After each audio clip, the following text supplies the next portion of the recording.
नमस्कार, आप देख रहे हैं सी न्यूज भारत। मैं हूं आपके साथ स्नेहा सिंह। वक्त हो गया है न्यूज बुलेटिन का। इस बुलेटिन में हम जानेंगे कि कहां और किसने ओम प्रकाश राजभर को कहा राजनीतिक लोमड़ी, कैसे बांधवगढ़ में बाघ के दांत और नाखून सहित शिकारी पकड़े गए। ऐसी तमाम खबरों पर विस्तार से करेंगे चर्चा। तो चलिए शुरू करते हैं खबरों का सिलसिला। बलिया जनपद के बैरिया विधानसभा से बीजेपी विधायक सुरेंद्र सिंह ने सुबह सपा के राष्ट्रीय अध्यक्ष ओम प्रकाश राजभर को राजनीतिक लोमड़ी बता दिया। भाजपा विधायक ने तंज कसते हुए कहा कि कोई भी सीटों और पद का फायदा दिखा दे तो चले जाते हैं। ये राजनीतिक परिपक्वता नहीं है, ये तोंगे का नहाकर गड्ढे में नहाने जैसा है। सुरेंद्र सिंह ने कहा कि मैं कहना चाहूंगा कि ओम प्रकाश राजभर जी अगर भूले भटके चले गए हो तो लौट आइए, एक बार फिर गंगा में नहाइए। गड्ढे में नहाने का क्या फायदा। शुद्ध रूप से समझ लीजिए कि नहीं, एक तरह से राजनीतिक लोमड़ी है। उसको राजनीतिक लोमड़ी आप लोग जानते हैं कि नहीं? तो जहाँ भी कोई कुछ दिखा देगा कि आपको 5 सीट दे देंगे तो वहीं चला जाएगा। फिर कोई कह देगा कि आपको चेयरमैन बना देंगे तो वहाँ चला जाएगा। जो बताइए, गंगाजल में स्नान करके जो गड्ढे में स्नान करने की बात मन में उठा लिया, फिर उसको बहुत राजनीतिक परिपक्व व्यक्ति नहीं कह सकता है। मैं तो ओम प्रकाश जी से कहूँगा कि भूले भटके आप चले गए हों, फिर आ जाइए गंगा जी में स्नान कर लीजिए, पोखरा में नहाने की जरूरत नहीं। बलिया से सीनू संवाददाता आनंद दुबे की रिपोर्ट। हाथरस जिले की सादाबाद तहसील ताराचंद रेस्टोरेंट पर पत्रकारिता के गिरते स्तर को सुधारने और पत्रकारों की सुरक्षा को मुहैया कराए जाने के उद्देश्य से किए गए पत्रकार विकास परिषद संगठन के राष्ट्रीय अध्यक्ष आसिफ अली ने रविवार को मीडिया के साथ प्रेस वार्ता की, जिसमें कि आसिफ अली ने बताया कि परिषद द्वारा 2021 में मंच के माध्यम से विभिन्न घोषणा की थी। परिषद ने उन सभी घोषणाओं को पूरा किया। 2022 में जो निर्णय लिए जाएंगे उन्हें भी पूरी ईमानदारी के साथ पूरा किया जाएगा। हमारे प्रदेश के सचिव बैठे हैं, कैप्टन मोहम्मद साहब, अग्रवाल साहब बैठे हैं, जिलाध्यक्ष साहब के। पत्रकार जो हैं अधिकतर प्रशासन अधिकारियों के शिकार होते हैं, उनके लिए आपकी वही चीज़ मैं आपको बताने जा रहा हूँ कि प्रशासनिक अधिकारियों पर मुकदमे 1 मिनट के अंदर लगा दिए जाए। मैंने अभी आपसे यही तो बात की कि उंगली से काम नहीं है, इससे से काम। प्रशासन को हमने हमेशा अवगत ये कराया कि पत्रकार विकास परिषद का अगर हमारा कोई भी चैनल या पोर्टल चला रहा हो या बहुत बड़ा अखबार चला रहा हो, या टाइम्स ऑफ इंडिया चला रहा हो, या दैनिक जागरण चला रहा हो, या अमर उजाला चला रहा हो, उसके मालिक अगर किसी पत्रकार पर, अगर अमर उजाला का कोई संवाददाता है, कोई रिपोर्टर है, अगर उसके मालिक पर आ जाए तो उसके खिलाफ FIR दर्ज हो जाती है। तो अमर उजाला का मालिक उसके साथ जाति कर देगा, टर्मिनेट करके बाहर निकाल देगा और प्रशासन के साथ हो जाएगा। मगर एक आपका संगठन ऐसा है कि जो पत्रकार विकास परिषद, अगर किसी भी पत्रकार विकास परिषद का पत्रकार है, और हम आज उत्तर प्रदेश के अंदर और पूरे हिंदुस्तान के अंदर आज हमारी संख्या सबसे ज्यादा बढ़ती। हाथरस से सीनू संवाददाता प्रशांत अग्रवाल की रिपोर्ट। रविवार की दोपहर डॉक्टरों की संस्था नीमा, IMA और chemist and drug east association द्वारा तेजी से फैल रहे कोरोना के तीसरे वेरिएंट ओमिक्रॉन को लेकर समाज के सभी बुद्धिजीवियों, नगर के सभी डॉक्टरों और सभी वर्गों के लोगों की एक बैठक बुलाई गई, जिसमें बताया गया कि ओमिक्रॉन बहुत ही तेजी से फैलने वाली एक संक्रामक बीमारी है, जिससे केवल साफ सफाई रखकर ही बचाव किया जा सकता है। ये बहुत तेजी से संपूर्ण देश में अपने पांव पसार रहा है। इसको देखते हुए हमें लोगों को जागरूक करने की आवश्यकता है, क्योंकि जागरूकता रखकर ही हम इस बीमारी से लड़ सकते हैं। IMA अध्यक्ष डॉक्टर SL गुप्ता ने कहा कि इस बीमारी से बचाव का एक ही मंत्र है, हम हाथ धुलकर और मास्क पहनकर ही इससे बचाव कर सकते हैं। जैसा कि आज यहाँ पर CDA की भूमिका महत्वपूर्ण रही है, और आगामी आपकी क्या योजना है और इस गोष्ठी के बारे में क्या कहना है? केमिस्ट एंड ड्रग एसोसिएशन हमारा सक्रिय रहा है, पिछले कोविड-19 और डेल्टा के समय भी सक्रिय रहा है। हम लोगों ने गांव देहात में अपनी तरफ से जो भी आवश्यकता पड़ी दवाओं की समय पर पहुंचाया है।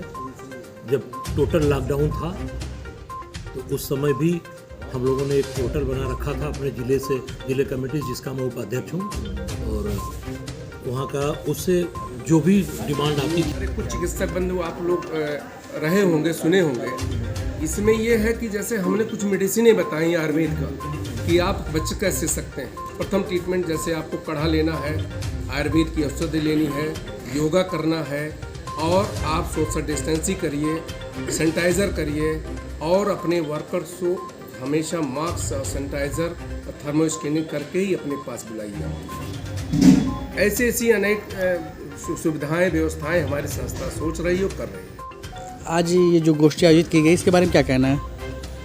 ये IMA, नीमा और CDA साहगंज द्वारा एक ओमिक्रॉन जागरूकता गोष्ठी का आयोजन आज 9 जनवरी को किया गया है और इसमें हम लोग साहगंज नगर की जितनी भी संस्थाएं हैं, समाज सेवी संस्थाएं जैसे IMA, Lions club, Jaycees club, जोशना और ये जो अग्रणी समाज, जायसवाल समाज, जितनी भी संस्थाएं यहाँ पे हैं और NGOs हैं, यहाँ पे हेल्पिंग हैंड के लोग भी हैं, इन सब लोगों को हमने बुला करके और एक तरह से एक संगोष्ठी का आयोजन किया है ताकि हम लोग जो है इनके माध्यम से साहगंज नगर के लोगों को और यहाँ से अगल बगल के गांव के लोगों को और पूरी जनता को ये संदेश दें कि ओमिक्रॉन से कैसे बचा जाए। तुरंत जो है मास्क और सैनिटाइजर बांटे जाएंगे। अच्छा सर, पिछले लॉकडाउन में देखा गया कि दवाओं के दामों बहुत तेज़ी से ब्लैक हो रहा था, तो इससे आपका संगठन नहीं लगा? देखिए, दवाओं के दाम पे तो कोई नहीं था। लोगों ने घबरा के बाहर से स्टोर करना शुरू किया, बाहर से दवाओं को लेना शुरू कर दिया, लोगों को स्टोर करना शुरू कर दिया। जिनको आवश्यकता नहीं थी वो भी दवा खरीद के रखना शुरू कर दिए, इसलिए दवाओं की उपलब्धता थोड़ी सी कम हुई। नहीं, ऐसा कृत करने वाले दवा की दुकानों पे आपका संगठन क्या कार्यक्रम आपने संचालन किया है, तो कार्यक्रम बारे में विस्तार से जानकारी दीजिए, क्या था आज कार्यक्रम? देखिए, हमारी नीमा की एक एग्जीक्यूटिव की मीटिंग चल रही थी, उसमें एक प्रस्ताव आया और वो प्रस्ताव हमने ही दिया कि कोरोना ओमिक्रॉन बहुत तेज़ी से फैल रहा है, तीसरी लहर में हम दाखिल हो चुके हैं, अभी हमारा क्षेत्र बचा हुआ है, क्यों ना इससे पहले कि हम बीमारी से ग्रस्त हो जाएं या वबा पूरी तरह से हमारे यहाँ फैल जाए, पहले ही हम जागरूकता के लिए कोशिश करें। तो हमारा ये प्रोग्राम था कि एक रैली निकाली जाए। फिर ये बात तय हुई कि इसमें IMA, CDA और जौनपुर से सीनू संवाददाता दिवाकर मिश्रा के साथ दीपक सिंह की रिपोर्ट। सुगौली रक्सौल रेलखंड के सीतलपुर ढाबा पर लिमिटेड हाइट सबवे एक मेगा पब ब्लॉक किया गया, जहां कई रेलवे के अधिकारी मौजूद रहे। गर्डर पर ट्रैक बिछाकर जो सतर्कता पूर्वक गाड़ियों को पास कराया जा रहा था, उसे हटाकर ब्रिज के ऊपर ट्रैक को बिछाकर ब्लास्ट की पैकिंग कर सतर्कता आदेश हटाकर सामान्य गति से ट्रेन परिचालन को अनुमति दी गई, जिसको लेकर ये विभागीय कार्य किया गया। इस मेगा ब्लॉक की मॉनिटरिंग इंजीनियर विद्युत तथा परिचालन विभाग के अधिकारियों द्वारा संयुक्त रूप से किया गया। मोतिहारी से सीनू संवाददाता वीरेंद्र कुमार गुप्ता की रिपोर्ट। खबर बाघों के लिए मशहूर बांधवगढ़ टाइगर रिजर्व से है, जहां बांधवगढ़ बार्क प्रबंधन को बड़ी सफलता मिली है और लंबे समय से जड़े जमाए शिकारी गिरोह का खुलासा हुआ है। दरअसल मुखबिर की सूचना के आधार पर पार्क प्रबंधन और wild life crime control board की टीम ने पनपता परिक्षेत्र के बहनगवा गांव में कार्यवाही करते हुए 3 युवकों नकुल सोनी, तुकाराम विश्वकर्मा, संतोष गोल को पकड़ा है और उनके पास से बाघ के 2 दांत, 13 नाखून, 2 मोबाइल और बाइक को बरामद किया है। ये सभी आरोपी बांधवगढ़ की सीमा के भीतर के रहने वाले हैं। ये सभी पूर्व में बाघ और दूसरे वन्य जीवों के शिकार और उनके अंगों के अवैध व्यापार से जुड़े हुए हैं। फिलहाल वन महकमा पूरे मामले की गहनता से जांच कर रहा है। सूचना प्राप्त हो रही थी कि कुछ लोगों के पास में वन्य प्राणी बाघ के कुछ आर्टिकल हैं और उनसे झड़ती कराने के लिए वो मौलविया बाबा की तलाश में है। तो उनसे संपर्क किया गया और बांधवगढ़ टाइगर रिजर्व, वन्य प्राणी अपराध नियंत्रण ब्यूरो और STSF जबलपुर की एक संयुक्त टीम कार्रवाई के लिए बनाई गई और 8 जनवरी को बमनगमा तिराहा पनपथा रेंज में 3 लोगों को मोटरसाइकिल से आते हुए रोका गया। उनकी तलाशी में 13 नग बाघ के नाखून, 2 कैनाइन मिले, तो जिनकी जब्ती बनाई गई। साथ में 2 मोबाइल और एक मोटरसाइकिल भी जब्त की गई और उन उनके खिलाफ वन्य प्राणी संरक्षण अधिनियम 1972 के तहत कार्रवाई की जा रही है। उनसे जो और सूचनाएं प्राप्त हुई हैं उन पर आगे भी। उमरिया से सीनू संवाददाता केजी पांडे की रिपोर्ट। गाजीपुर सैदपुर तहसील अंतर्गत सामुदायिक स्वास्थ्य केंद्र पर ऑक्सीजन प्लांट का उद्घाटन किया गया। सैदपुर विधानसभा के विधायक सुभाष पासी के पुत्र राहुल पासी ने ऑक्सीजन प्लांट का उद्घाटन किया। मौके पर पूर्व ब्लॉक प्रमुख मोती पासी, आशु दुबे, संजय, डॉक्टर संजीव सिंह व अन्य लोग उपस्थित रहे। डॉक्टर राजीव सिंह ने बताया कि इस प्लांट से सैदपुर विधानसभा के अंतर्गत जितने भी क्षेत्र हैं, उस क्षेत्र के हर दबे कुचले वर्ग, गरीब, असहाय लोगों को एक नई जिंदगी मिलेगी।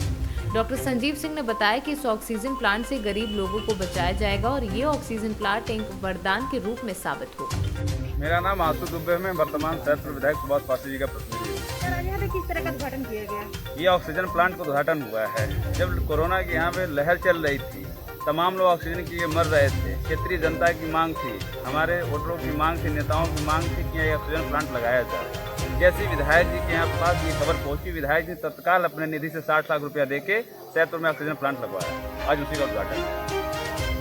इससे क्या, जैसे पहले था कि कई लोग ऑक्सीजन के दौरान हो गए तो बहुत सारी चीजें परेशानियाँ आई, और इसे लगने से क्या फायदा होगा इसका? गाजीपुर से सीनू संवाददाता अमित सिंह की रिपोर्ट। जिला अल्पसंख्यक मोर्चा के अध्यक्ष बनने के बाद पहली बार जुन्नार देव पहुंचे रिजवान कुरैशी ने व्यक्त किए नवनियुक्त जिलाध्यक्ष का पाला चौराई, राम तिराहा और विश्राम गृह में नगर मंडल के कार्यकर्ताओं द्वारा भव्य स्वागत किया। इस दौरान बड़ी संख्या में युवाओं ने भाजपा का दामन थामा एवं भाजपा की केंद्र सरकार एवं राज्य सरकार की योजनाओं एवं नीतियों का बखान करते हुए कहा कि कार्यकर्ताओं की मेहनत के कारण ही भाजपा दुनिया का सबसे बड़ा राजनीतिक दल बना है। जुन्नारदेव से कैमरा पर्सन सानू के साथ वीरेंद्र अग्रवाल की रिपोर्ट। श्रावस्ती के मॉडर्न थाना के अंतर्गत बीरपुर चौराहा पर भयानक हादसा हुआ, जिससे एक बुजुर्ग व्यक्ति की मौत हो गई। बताया जा रहा है कि गन्ने से भरी ट्रॉली से यह हादसा हो गया है, जिसमें बुजुर्ग की मौके पर ही मौत हो गई है। साथ ही यह भी बताया जा रहा है कि बुजुर्ग व्यक्ति ककरा का निवासी है और चेतराम कोरी का भाई है। वहीं मौके पर पुलिस द्वारा गन्ने से भरी ट्रॉली वाले को गिरफ्तार कर लिया गया है। श्रावस्ती से सीनू संवाददाता अनीश तिवारी की रिपोर्ट। श्रावस्ती के गिलौला थाना अंतर्गत चेतिया मुरार नहर में एक पॉलिटेक्निक छात्र जिसका नाम कार्तिकेय प्रजापति है, जो कि नहर में डूब गया था और लगातार 5 दिन से एसडीआरएफ की टीम शव को ढूंढने की कोशिश में लगी थी, लेकिन अब तक कोई सफलता हाथ नहीं लगी है। श्रावस्ती से सीनू संवाददाता अनीश तिवारी की रिपोर्ट। खाचरौत में भारतीय जनता पार्टी खाचरौत मंडल की वृद्ध बैठक रविवार को सुनहरिया बाग मंदिर पर संपन्न हुई। ये बैठक विशेष रूप से बूथ विस्तारक योजना के अंतर्गत रखी गई थी। इसमें मुख्य अतिथि के रूप में मंडल के विस्तारक वरिष्ठ नेता किशोर मेहता, जिले के बूथ विस्तारक योजना के जिला प्रभारी धर्मेश जायसवाल, खाचरौत मंडल के प्रभारी संजय शर्मा, सह प्रभारी पूजा चावड़ा आदि लोग उपस्थित थे। बैठक में आगामी 10 दिन के होने वाले बूथ कार्यक्रम की रूपरेखा तैयार की गई। इस दौरान पार्टी के बूथ जीता चुनाव जीता मंत्र पर कार्य किया जाएगा। उज्जैन से सीनू संवाददाता सुरेश जाटवा की रिपोर्ट। फिलहाल इस न्यूज बुलेटिन में बस इतना ही। देश विदेश की ऐसी तमाम खबरों को देखने के लिए बने रहें सी न्यूज भारत के साथ।